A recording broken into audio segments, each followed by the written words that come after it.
Благодарам, почитуван колега Мисовски, почитувани присутни колеги и пратеници, представници на владата.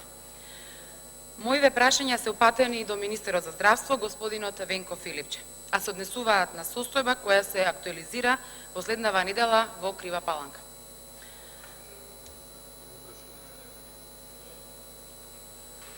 Конкретно, на 19 јуни на атомската радиолошка мапа на Европа беше покажано дека имаме зголемено ниво на гама зрачење во Крива Паланка и Берово.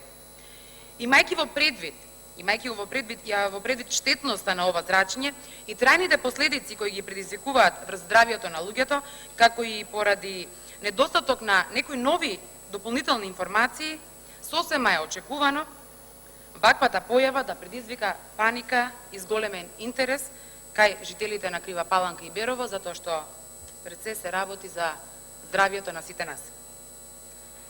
Пред неколку дена од Дирекцијата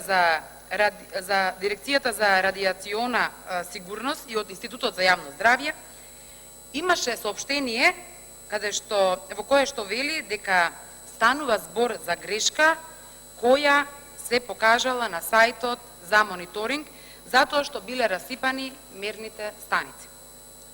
Од дирекцијата веќе контактирале и со надлежните од општината Крива Паланка, како и со Институтот за јавно здравје, кој што нели е надлежен за менаџирање на станиците, која што станица, впрочем, е извадена и е донесена во Скопје на поправка.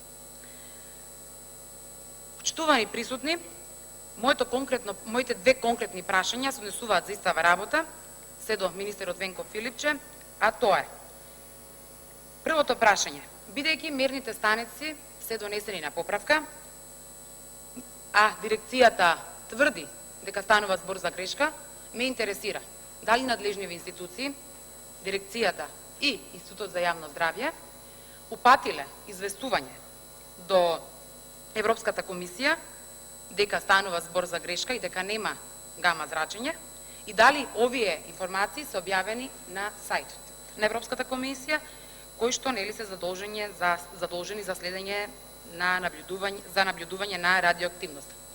И второто прашање ми е дали и кој во овој момент, додека мерните станици се на сервис, врши мерење на гама зрачење во Крива Паланка и Берово. Благодарам. Ви благодарам. Пратеничката постави две пратенички прашања и двете до Министерството за здравство.